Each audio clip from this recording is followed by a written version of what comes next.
অবশেষে আজ হাজির হয়ে গেছি দেওরের আইবুড়ো ভাতের থালির সব কটা রেসিপি নিয়ে।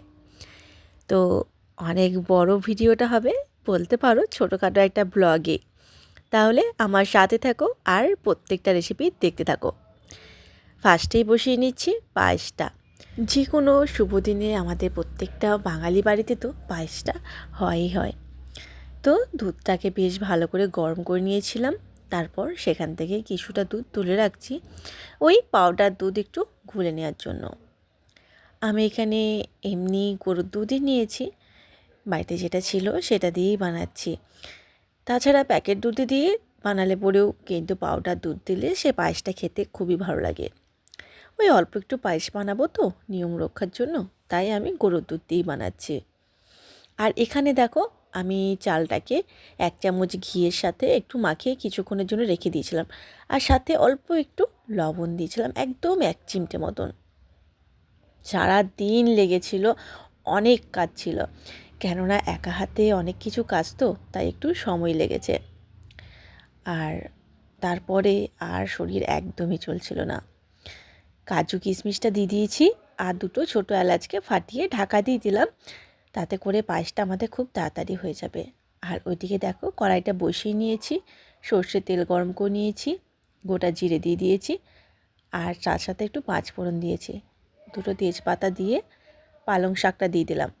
শুধু পালং শাক না কিন্তু, তার মধ্যে আমি আজ বেগুন, শিম, আলু, বেগুন, মূলো সবটাই দিয়েছি। জন্মদিনে বা শুভ কাজে পায়েস আর একটু শাক অবশ্যই চাই, তাই অল্প করে একটু শাকের চচ্চড়ি করব। আর খুব তাড়াতাড়ি শর্টকাটে করার জন্য আমি আজ সবজি টবজি আর কিচ্ছু ভাজাভাজি করছি না, একবারেই সব কিছু দিয়ে দিয়েছি। এক এক করে বাকি সমস্ত মশলা দিয়ে দিচ্ছি। স্বাদ মতো লবণ, একটু মিষ্টি, হলুদের গুঁড়ো, জিরে গুঁড়ো, ধনে গুঁড়ো, আর কালারের জন্য কাশ্মীরি লঙ্কার গুঁড়ো।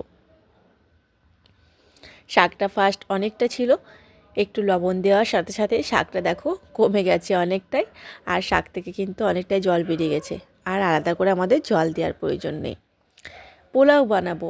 পোলাওয়ের চাল নিয়েছি আমি বড় বাটির 1 বাটি। এই চালের মাপটা কিন্তু খুবই জরুরি। তুমি যতটা পরিমাণ চাল নেবে ঠিক তার দ্বিগুণ পরিমাণ জলটা নিতে হবে। পোলাওটা ঝরঝরে বানাতে হলে এই জলের মাপটা একদম সঠিক রাখতে হবে। চালটাকে ভালো করে ধুয়ে নিয়েছি, এবার একটু ফ্যানের তলায় কিংবা হালকা একটু রোদে রেখে দেবো, যাতে করে চালটা আমাদের একটু শুকিয়ে যায়। আর এদিকে পায়েসটা কিন্তু প্রায় হয়ে এসেছে, তার জন্য যে দুধটা গুলে রেখেছিলাম সেটা দিয়ে দিলাম, আর চিনি দিয়ে দিচ্ছি।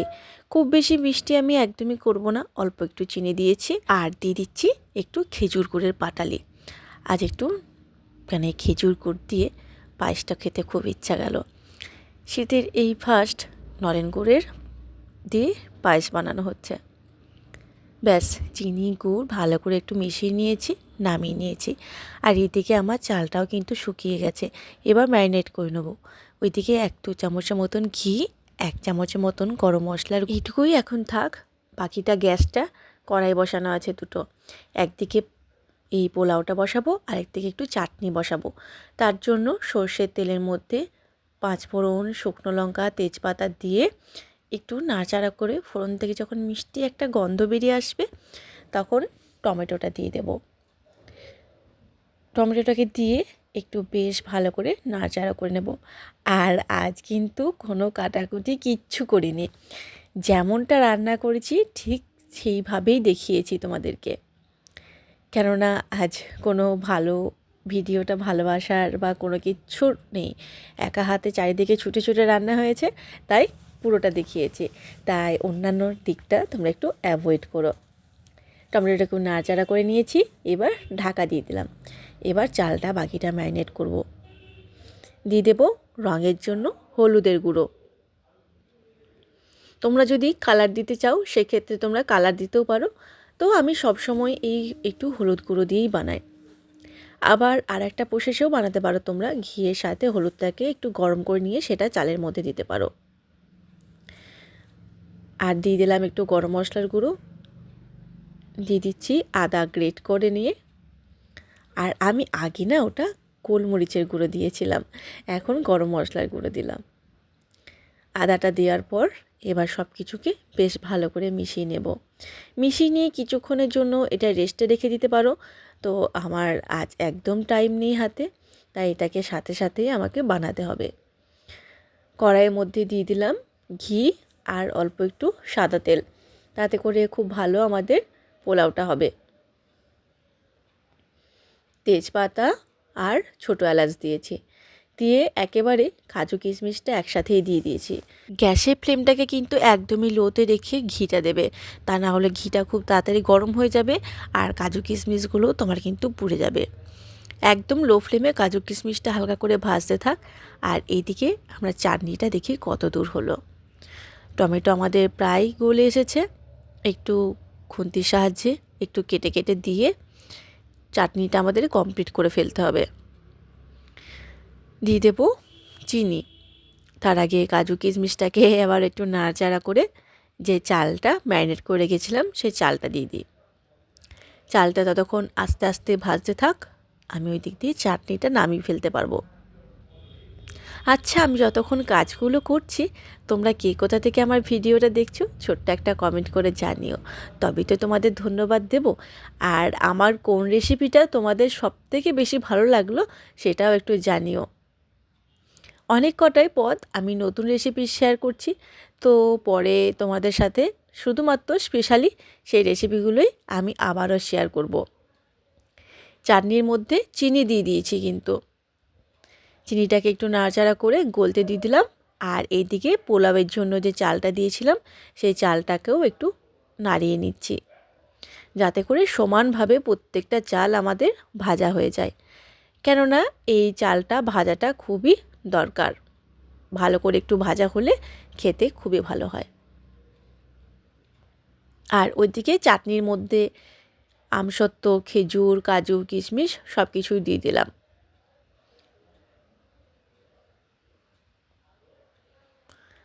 দেখো, ঠিক এইভাবে চালটাকে বেশ ভালো করে একটু ভেজে নিচ্ছি। এই চালটা বেশ ভালো করে ভাজা হলে না পোলাওটা খুব ঝরঝরে হয়, আর জলটার মাপটাও কিন্তু সঠিকভাবে দিতে হবে। এই যে দেখো, এক বাটি জল দিলাম, আরও এক বাটি জল দিলাম। আমি কিন্তু এটা উষ্ণ গরম জল দিয়েছি। আর দিয়ে দিলাম পরিমাণ মতন লবণ। চিনিটা কিন্তু এখন দিচ্ছি না, চিনিটা আমি পরে দেব। আর ওদিকে আমার চাটনি কিন্তু একদম রেডি।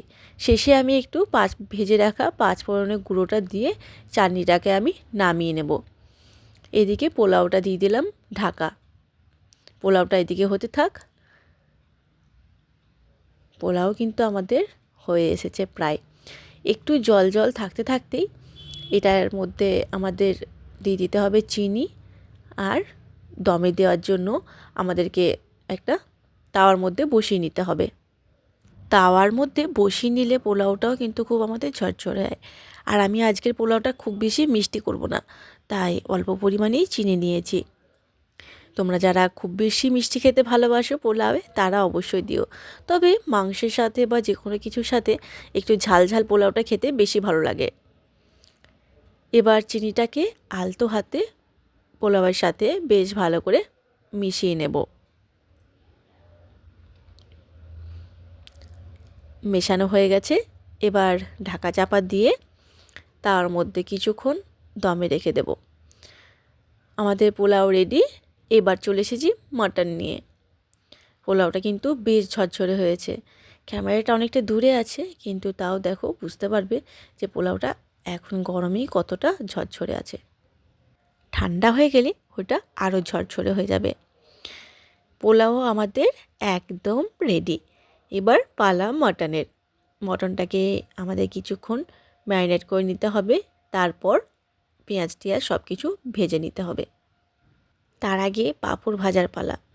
খাবারের শেষ পাতে পাঁপড় না হলে কি চলে? কড়াইয়ে সাদা তেল দিয়ে গরম করে পাঁপড়গুলোকে একটা একটা করে ভেজে তুলে নিচ্ছে। দুর্ভাগ্যবশত আমি কিন্তু থালি সাজানোর সময় পাঁপড়টা দিতেই ভুলে গেছি, তাই তোমরা দেখলে যে আমি পাঁপড় কিন্তু ভেজেছিলাম। আমার সাথে এমনটাই হয়, খাওয়ার জন্য পাঁপড় ভেজে রাখি কিন্তু তারপরে দিতে ভুলে যাই। আচ্ছা, আমি 5 রকম ভাজা বানিয়েছিলাম, যা যা ছিল আর কি।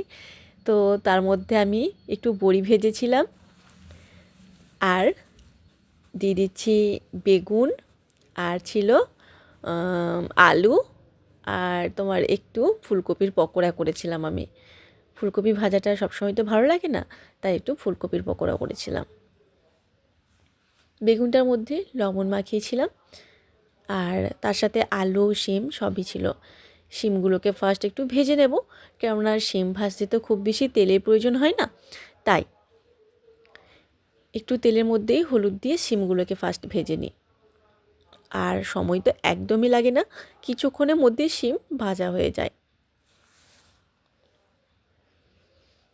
কথা বলতে বলতে আমাদের শিম ভাজা প্রায় কমপ্লিট। এবার একটু তেল ঝরিয়ে শিমটাকে তুলে নেব। আর শিম ভাজা দেখবে খেতেও খুবই ভালো লাগে।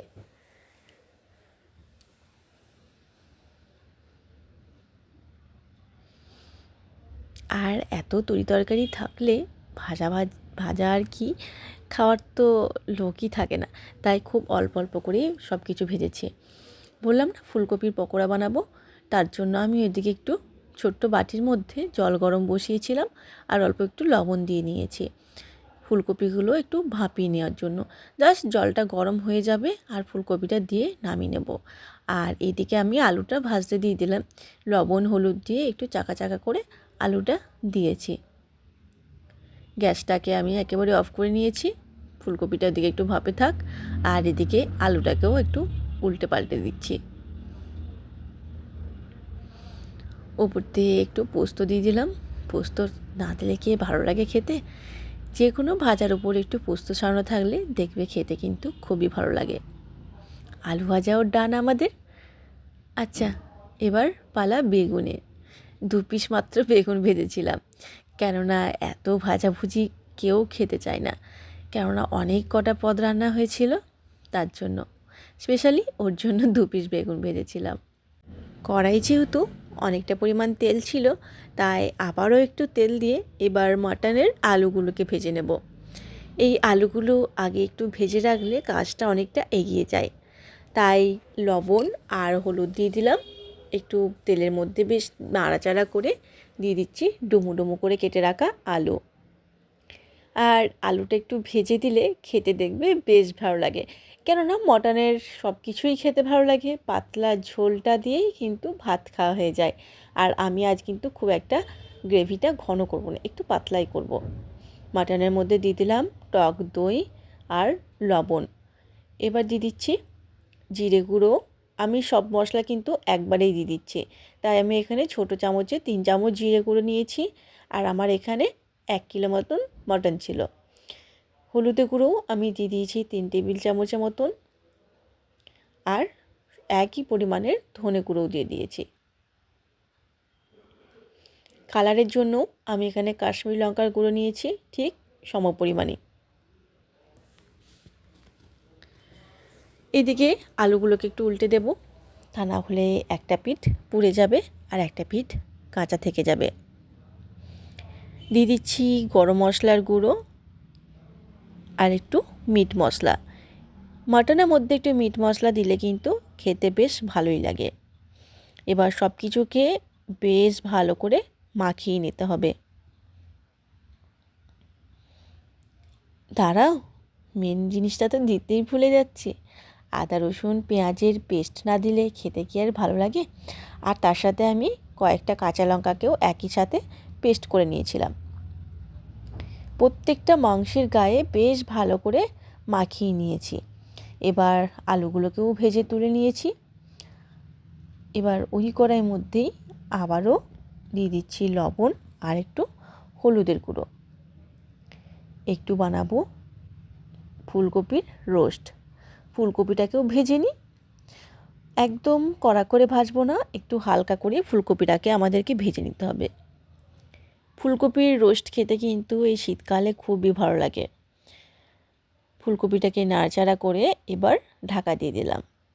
আর ওই যে বললাম না 5 রকম ভাজার মধ্যে ফুলকপির পকোড়া বানাবো আমি, তো আমি ব্যাটারটা বানানোটা আমার ক্লিপটা নেওয়া হয়নি, পরে অন্য কোনো ভিডিওতে আমি তোমাদেরকে রেসিপিটা দেখিয়ে নেব। ফুলকপিটা একটা পিঠ উল্টে নিয়েছি, এবার অপর পিঠটা হতে থাক আর আমি ফুলকপির পকোড়াটা ভেজে নিই। পকোড়াটা খেতে কিন্তু খুবই টেস্টি হয়েছিল, তাই তোমাদের সাথে রেসিপিটা আমি শেয়ার করব। সাদা তেল গরম করে নিয়েছি, একটা একটা করে কফি ছেড়ে দিচ্ছি। ব্যাটারের মধ্যে আর কিছুই না, আমি বেসন, চালের গুঁড়ো, একটু জিরে গুঁড়ো, ধনে গুঁড়ো, আদা রসুনের পেস্ট আর একটু ধনেপাতা নিয়েছিলাম, আর একটু কুচি করে নিয়েছিলাম পেঁয়াজটা খুবই পাতলা পাতলা করে নিয়েছিলাম, যাতে মুখে ঠেকে আর যেন বোঝা না যায়। আর পকোড়াগুলোকে কিন্তু আমাদের একদম মিডিয়াম ফ্লেমে ভাজতে হবে। ওইদিকে রোস্ট বানানোর জন্য কড়াইয়ে তেল গরম করে গোটা জিরে, শুকনো লঙ্কা, তেজপাতা আর একটু গোটা গরম মশলা ফোড়ন দিয়েছি। তোমরা না চাইলে তেজপাতাটা না দিতেও পারো, আর পেঁয়াজ ভাজা যদি না দিতে চাও পেঁয়াজের পেস্ট দিতেও পারো, আর পেঁয়াজের পেস্ট দিলে খেতে কিন্তু বেশি ভালো লাগে। আদা রসুনের পেস্টটাকে বেশ ভালো করে কষে নিয়েছি। আর এদিকে আমার ফুলকপির পকোড়া কিন্তু একটা ব্যাচ কমপ্লিট হয়ে এসেছে। একটা পিঠ উল্টে নিয়েছি আর একটা পিঠ হতে থাক। এদিকে রোস্টের জন্য আমি একটা মশলা রেডি করব। দেখো, আমি নিয়েছি এখানে কিছুটা পরিমাণ টক দই, ওই 3-4 টেবিল চামচের মতন হবে। আর তার মধ্যে দিয়ে দিচ্ছি 1 চামচের মতন জিরে গুঁড়ো, 1 চামচের মতন হলুদের গুঁড়ো আর 1 চামচের মতন ধনে গুঁড়ো। কালারের জন্য অবশ্যই দিয়ে দেবো কাশ্মীরি লঙ্কার গুঁড়ো। আমি যেহেতু শুকনো লঙ্কার গুঁড়ো ব্যবহার করছি না, আর আমার আদা রসুনের পেস্টের মধ্যে কিন্তু কাঁচা লঙ্কা বাটা ছিল, তাই আমি আর আলাদা করে কাঁচা লঙ্কা দিচ্ছি না। আদা রসুনের পেস্টটা আমার বেশ ভালো করে কষানো হয়ে গেছে। এবার যে দইয়ের মিশ্রণটা করে রেখেছিলাম সেটাই দিয়ে দিলাম। আর অবশ্যই গ্যাসটা কিন্তু একদম লোতে রেখে দেবে, তা না হলে দই আছে, দইটা কিন্তু ফেটে যাবে। পকোড়া রেডি, আর একটা ব্যাচ দিয়ে দিয়েছি। আর ওই দিকে দিয়ে দিলাম পোস্ত, কাজু, মগজের পেস্ট, আর তার সাথে 1 বাটি পরিমাণ মটরশুঁটি। এই শীতকালে ফুলকপি রোস্টের সাথে মটরশুঁটি খেতে কিন্তু বেশ ভালো লাগে। মশলাটাকে বেশ ভালো করে কষিয়ে নেওয়ার পর দিয়ে দিলাম ফুলকপিটা। মশলাটাকে একটু বেশ ভালো করে কষে নেবে, তা না হলে কিন্তু কাঁচা গন্ধটা থেকে যাবে, খেতে একদমই ভালো লাগবে না। আর দিয়ে দিয়েছি জলটা একদমই বেশি দেবে না, কেননা রোস্ট একটু শুকনো শুকনোই হয়। বেশ ভালো করে নাড়াচাড়া করে স্বাদ মতন লবণ আর একটু মিষ্টি দিয়ে গরম মশলার গুঁড়ো দিয়ে সেটা কিন্তু তোমরা ঢাকা দিয়ে দিতে হবে। আর একটা জিনিস তোমরা অ্যাড করতে পারো, ঘিটা দিলে রোস্ট খেতে কিন্তু খুব ভালো লাগে। আমি আর দিইনি, তো তোমরা চাইলে দিতেই পারো। গরম মশলার গুঁড়ো দিয়ে রোস্টটা চাপা দিয়ে দিলাম। এদিকে মাটনটার পালা। তেল আমাদের বেশ জ্বলে গেছে, জ্বলে লাল হয়ে গেছে, তেল উড়ে যাচ্ছে। তার জন্য কড়াইয়ের মধ্যে দিয়ে দিয়েছি তেজপাতা, গোটা জিরে আর একটু গোটা গরম মশলা। ফোড়ন থেকে যখন মিষ্টি একটা গন্ধ বেরিয়ে আসবে তখন কুচি করে নেওয়া পেঁয়াজটা দিয়ে দিলাম। পেঁয়াজটাকে একটু লালচে করে ভেজে নেব। তার আগে এদিকে দেখো, আমি বানাবো ডাব চিংড়ি। নিয়েছি একটা মালাইওয়ালা ডাব। ভিতরে মালাইটাকে আমাদের ভালো করে বের করে নিতে হবে। এই যে মালাইওয়ালা ডাব দিয়েই কিন্তু ডাব চিংড়ি বানাতে হয়। মালাইটাকে বের করে নিয়েছি। আর এদিকে মাটনের জন্য পেঁয়াজটাকে একটু লাল করে ভেজে নিচ্ছি। পেঁয়াজ ভাজতে ভাজতে একটু চিনি দিয়ে দিয়েছি। চিনি দিয়ে দিলে কী হয় বলো তো, মাংসের কালারটা কিন্তু খুব ভালো আসে। সেটা তোমরা পেঁয়াজ ভাজতে ভাজতে না হলেও শুধু তেলের মধ্যেও দিয়ে নিতে পারো। আর এদিকে ডাব চিংড়ির জন্য 1 চামচ হলুদ সর্ষে, কালো সর্ষে আর 1 চামচ পোস্ত নিয়েছি, সেটা একটা স্মুথ পেস্ট বানিয়ে নিয়েছি। আর ওদিকে মাটনটা আমার কষা হচ্ছে। আবার এখানে ওই সর্ষে পোস্ত পেস্টের মধ্যে যে মালাইটা বের করে রেখেছিলাম সেটা দিয়ে দিলাম, আর ঝালের জন্য 2টি কাঁচা লঙ্কা নিয়েছি। ব্যাস, এটাকেও আবারও ভালো করে বেটে নিয়েছি। ওইদিকে আমাদের ফুলকপির রোস্ট কিন্তু একদম রেডি। একটু হাই ফ্লেমে ফুটিয়ে নামিয়ে নিলেই রেডি। মাটনটা আমাদের কষতে অনেকটা টাইম লাগবে। এইদিকে আমরা ডাব চিংড়ির জন্য প্রিপারেশন করব। তেলটাকে ভালো করে গরম করে নিয়েছি। তেলের মধ্যে দিয়ে দিচ্ছি লবণ আর একটু হলুদ, চিংড়ি মাছ ভাজার জন্য। কেননা চিংড়ি মাছের মধ্যে কিন্তু আমি লবণ হলুদ কিচ্ছু দিইনি, তার জন্য। তেলটাকে দেখো বেশ ধোঁয়া ওঠা গরম করে নিয়েছি। এবার যে চিংড়ি মাছগুলো ধুয়ে রেখেছিলাম সেই চিংড়ি মাছটা দিয়ে দিচ্ছি। চিংড়ি মাছটা বেশি ভাজার একদমই প্রয়োজন নেই, জাস্ট কয়েক সেকেন্ড, কেননা চিংড়ি মাছ খুব বেশি ভাজলে শক্ত রাবারের মতন হয়ে যায়, তাই খুব বেশি ভাজার একদমই প্রয়োজন নেই। একটা পিঠ হয়ে গেছে, এবার অপর পিঠটা উল্টে দেব। কয়েক সেকেন্ড নাড়াচাড়া করেই দেখো চিংড়ি মাছটা কিন্তু আমি তুলে রাখছি। এবার একটু ম্যারিনেট করে নেব। দিয়ে দিচ্ছি সর্ষে পোস্তর পেস্টটা, রঙের জন্য হলুদের গুঁড়ো, খুব বেশি মশলার প্রয়োজন একদমই হয় না, আর খেতে কিন্তু খুবই ভালো হয়েছিল। আর দিয়ে দিলাম কালারের জন্য কাশ্মীরি লঙ্কার গুঁড়ো, স্বাদের জন্য লবণ, আর এই সর্ষের তেলটা অবশ্যই দিও, আর একটু বেশি পরিমাণেই দিও। আর দিয়ে দিচ্ছি টক দই, এটাও কিন্তু খুবই ইম্পর্ট্যান্ট একটা এই রেসিপিটার জন্য। টক দইটাও দিয়েছি আমি অনেকটা পরিমাণ। আমার এখানে চিংড়ি মাছটাও বেশি ছিল, সব কিছুই বেশি, তাই সব কিছুর পরিমাণই আমি বেশি বেশি দিয়েছি। ব্যাস, সব কিছুকে বেশ ভালো করে ম্যারিনেট করে নিয়েছি। এটাকে ম্যারিনেট অবস্থায় 10 মিনিটের জন্য একটু আমি রেস্টে রেখে দেবো। ওইদিকে মাটনটার একটু ব্যবস্থা করি, দাঁড়াও। অনেকক্ষণ দিয়ে কষাকষি হয়ে গেছে। এবার কুকারের মধ্যে আমি আগে থেকে জল গরম বসিয়ে রেখেছিলাম, এবার মাটনটাকে দিয়ে দেবো কুকারের মধ্যে। কুকারের মধ্যে বসিয়ে এটার আমি 3-4টা মতন সিটি দিয়ে নেব। এই কাজটা ভীষণ টাফ কাজ, কেননা গরম জলটার মধ্যে দেওয়া হয় তো, আর ছিটকে কিন্তু গায়ের মধ্যে আসার চান্স থাকে। জলের মধ্যে মাটনটাকে বেশ ভালো করে মিশিয়ে নিয়ে লবণটা একটু চেক করে নিতে হবে, তো লবণ যদি কম হয়ে যায় খেতে কিন্তু ভালো লাগবে না। দেখো কালারটা কত সুন্দর এসেছে না?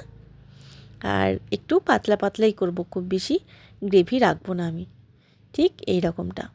কেননা অনেক কটাই রান্না হচ্ছে তো, তাই মাটনটাকে একটু পাতলা পাতলা ঝোলই করব। এদিকে আমাদের চিংড়িটা 10 মিনিটের মতো ম্যারিনেট করা হয়ে গেছে, ডাবের ভেতরে ভরে দিচ্ছি। আর আমি এই ডাব চিংড়িটা রান্না করার সময় কিন্তু খুব এক্সাইটেড হয়েছিলাম, কতক্ষণে হবে আর কেমন খেতে হবে।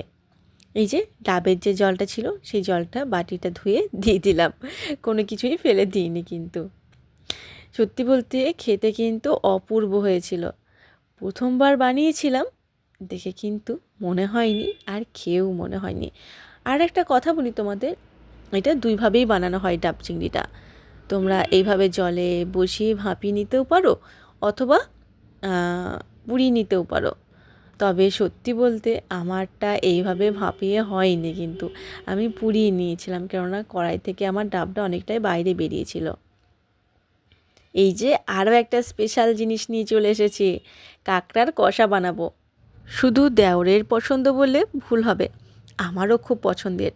অনেক ছোটোবেলায় ভাজা খেয়েছি, তো কষা এইভাবে কখনোই খাওয়া হয়নি, তাই আজ আমিও টেস্ট করব কাঁকড়ার কষা বা এই রেসিপি খেতে কেমন লাগে। সত্যি বলতে আমার একটুও আটকায় না, তাই আমি সত্যিই বললাম। ফার্স্ট টাইম রান্না করব, আর ফার্স্ট টাইম এইভাবে কাঁকড়ার কষাটা খাবো। তো পাগুলো এইভাবে ভেঙে নিচ্ছি। পাগুলো ভীষণ শক্ত ছিল, এইভাবে ভাঙতে পারিনি, কয়েকটা ভেঙে বাকিটা ভাবলাম না থাক, এইরকমই থাক, সে তো আমরাই খাবো। কড়াইটাকে বেশ ভালো করে গরম করে নিয়েছি, কাঁকড়াগুলোকে এবার ভেজে নেব। দূর থেকে ছুঁড়ে ছুঁড়ে দিচ্ছি একটু করে, কেননা একটু ফুটছিল তার জন্য। আর কাঁকড়া পাগুলো দেখো কেমন নড়ছে,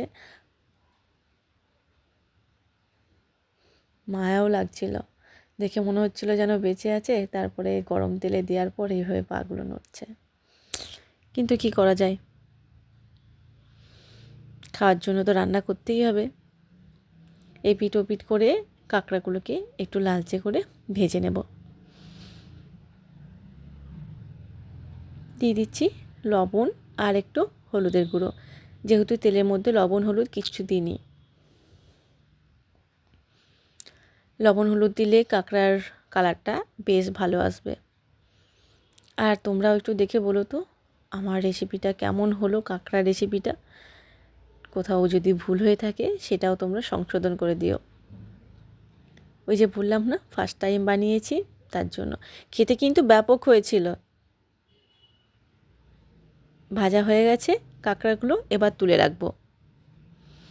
আর এইভাবে ভাজা খেতেও কিন্তু খুবই ভালো লাগছিল, দেখতেও কিন্তু খুব লোভনীয় লাগছে, তাই না? আর আমি এটা খুব আনন্দের সাথে আর খুব এক্সাইটেড হয়ে রান্না করেছি। ফার্স্ট টাইম রান্না করছি আর ফার্স্ট টাইম খাবো, দেখা যাক কার কেমন লাগে এটা ভেবে কড়াইয়ের তেলটাকে ভালো করে গরম করে পেঁয়াজগুলোকে একটু লালচে করে ভেজে নিয়েছি। এবার দিয়ে দিলাম আদা রসুনের পেস্ট, তার মধ্যে পেঁয়াজও ছিল আর একটু কাঁচা লঙ্কাও ছিল। ভালো করে মশলাটাকে কষে নেওয়ার পর দিয়ে দিয়েছি একটা টমেটো পিউরি। টমেটো পিউরিটাকে দিয়ে একটু নাড়াচাড়া করে এবার গুঁড়ো মশলাগুলো, জিরে গুঁড়ো, ধনে গুঁড়ো, হলুদের গুঁড়ো, কষা বানাবো, একদম শুকনো শুকনো করব। দাঁড়াও, কাশ্মীরি লঙ্কার গুঁড়ো দিতে ভুলে গেছি। শুধু খেলে হবে, কালারটাও তো বেশ সুন্দর আসতে হবে। মশলাটাকে কষে নেওয়ার পর দিয়ে দিয়েছি কাঁকড়াটা। উফ, দেখেই জিভ দিয়ে জল চলে আসছে, কি আর বলবো। আচ্ছা, তোমাদের কি আসছে দেখে লোভ? আসলে কিচ্ছু করার নেই, বাড়িতে বানিয়ে নিও। কষা হয়ে গেছে, এবার দিয়ে দিচ্ছি জল। জল দিয়ে কাঁকড়াগুলোকে একটু এদিক ওদিক দিয়ে উল্টে পাল্টে নিয়ে ঢাকা চাপা দিয়ে দেবো। দেখে কি মনে হচ্ছে জলটা বেশি হয়ে গেছে? একদমই না, এই দেখো একটু ফুটে উঠতেই জলটা কতটা কমে গেছে। এবার দিয়ে দেবো স্বাদ মতন লবণ আর অল্প একটু মিষ্টি, যাতে টেস্টের ব্যালেন্সটা ঠিক থাকে, আর একটু ঘিও দিয়েছি। এবার এটাকে একটু ঢাকা চাপা দিয়ে রান্না করে নেব। তারপর কিন্তু গ্রেভিটা একদম ঠিকঠাক হয়ে যাবে, কষা বানাবো তো তার জন্য এতটা গ্রেভি থাকবে না। উফ, কী যে বলবো, কেমন একটা লাগছে। আরও একদিন বানাতে হবে। দেখো তো তোমাদেরও কেমন লাগছে দেখতে। এই দেখো, যাক বাবা, কাঁকড়াটা কমপ্লিট করে এবার শান্তি। আরও একবার চোখ বুলিয়ে নাও এই সব কটা রেসিপি দেখলে কি না। তাহলে দেখা হবে পরবর্তী রেসিপিতে। আর কেমন লাগলো রেসিপিগুলো জানিয়ে যেও। টাটা।